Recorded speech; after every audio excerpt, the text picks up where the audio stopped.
Is it true you know everything about a person by touching them here? Not everything. I want to start by letting you know, I go into every press screening completely blind. I want to do my research after the fact and experience the film at a ground zero. I was unfamiliar with Hamnet going in, and I kid you not, in my notes here at the very end, I write, Paul is William Shakespeare in all caps. This was a genuine twist to me. Like I went in thinking Hamnet was written by Shakespeare. I thought that was just at the end of your notes, like Paul is Williams. No, it blew my mind because you're not referred to as Will throughout the whole production until the very end. Yes. And in the credits, you're just Will, not William Shakespeare. Yeah. So was keeping that mystique for people like me, was that a deliberate choice? Yeah, it's a deliberate choice. Well, I don't think we're consciously, I don't think it's like a... It's in the book. It's in the book, but it's not like we're not going like trying to hide it from the audience. Like we see him writing Romeo and Juliet briefly in the film, but it's not about protecting that. It's more so going, he's a husband, he's a father, he's an artist. He's not like the William Shakespeare, but it is kind of satisfying when you hear Bartholomew say, we're looking for William Shakespeare in the film. I thought he was shopping his play to Shakespeare. Right. And then I write, wait, no, he is like literally blew my mind. It was like the Darth Vader reveal in Empire Strikes Back. Yeah, exactly. That's the comp. Yeah. I'm glad we got to start on that lighthearted note because this film is very deep and emotional and it depicts grief in a very unique way. But to kind of start at the beginning of Agnes and Will's relationship, they start by having a left-handed handshake. And I picked up on that because the best love stories start out a little awkward between the two. Was that also a deliberate choice? And what do you think a beginning of their relationship says about where they would eventually go? I think it was left-handed because Chloé wanted the camera to be on that side. Yeah. So I think that was just what they kind of handshake. I'd love to be left-handed. I remember you doing it that way. No, it's this way. No, it's not. It is, because I know. What do you see? Dead people. Yeah, that's it really. There was no... But I wish I was left-handed. I always think left-handed people are more artistic.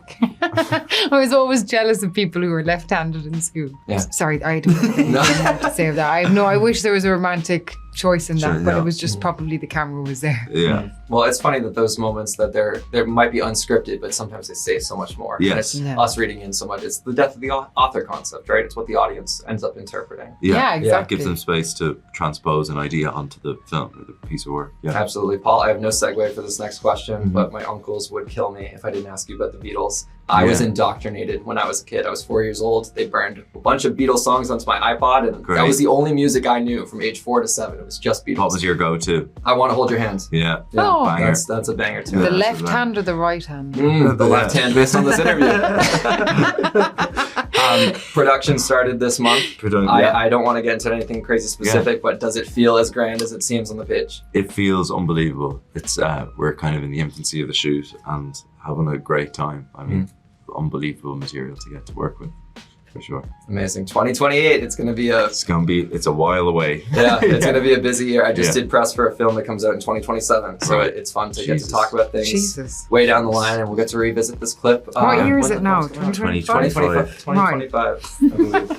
Towards the tail end. I'm like, it's a while away. Yeah. Before we start, I always like to kick off some of these interviews by showing how many notes I took during this film. I was so engaged throughout.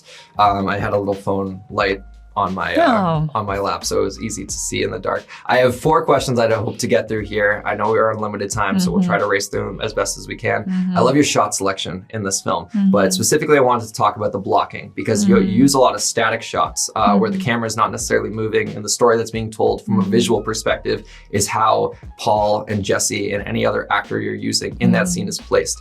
Can you kind of talk to me about your creative direction when it comes to blocking and staging your production? It's quite instinctual. I don't really reference to anything. There is inspiration we take from the zone of interest, very much. We call the CCTV shots, which is how much we can be objective and removed from the situation. And then the collaboration with my cinematographer, Lukasz, You know, he definitely comes in and has a lot of input. And then my actors, where does it feel right for them to be in the space? And then I try to stay next to the camera and I try to feel it in my body. What's the energy of the scene? What am I reacting to it physically? Because that's what the audience is going to feel. And that's going to inform me, is somebody too close? Or is the whole thing too far?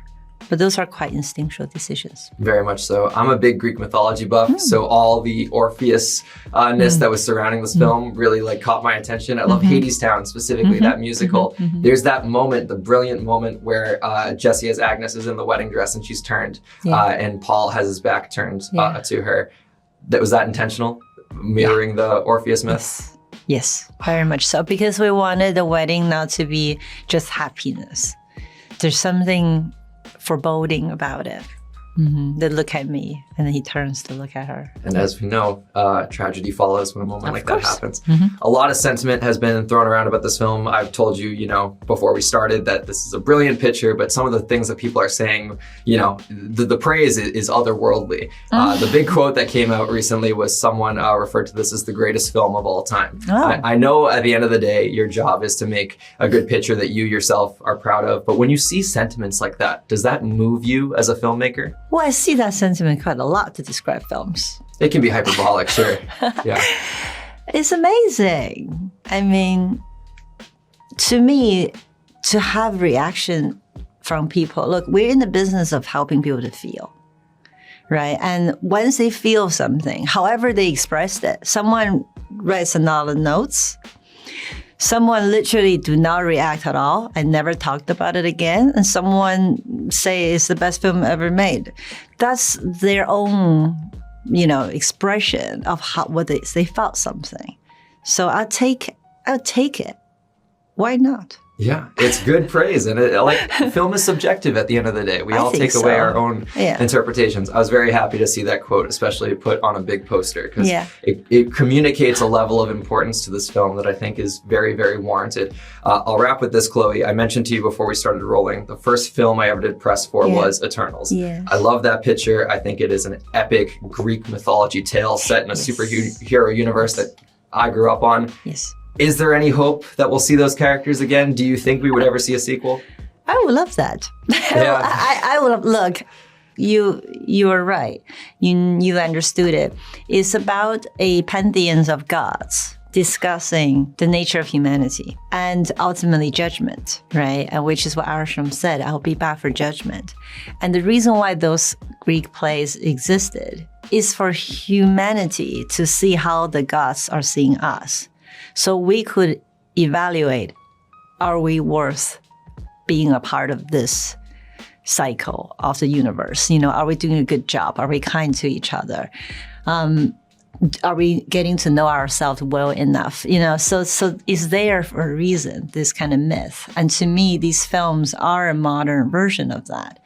And so I would love it that we bring them back and have more discussion about the world we live in.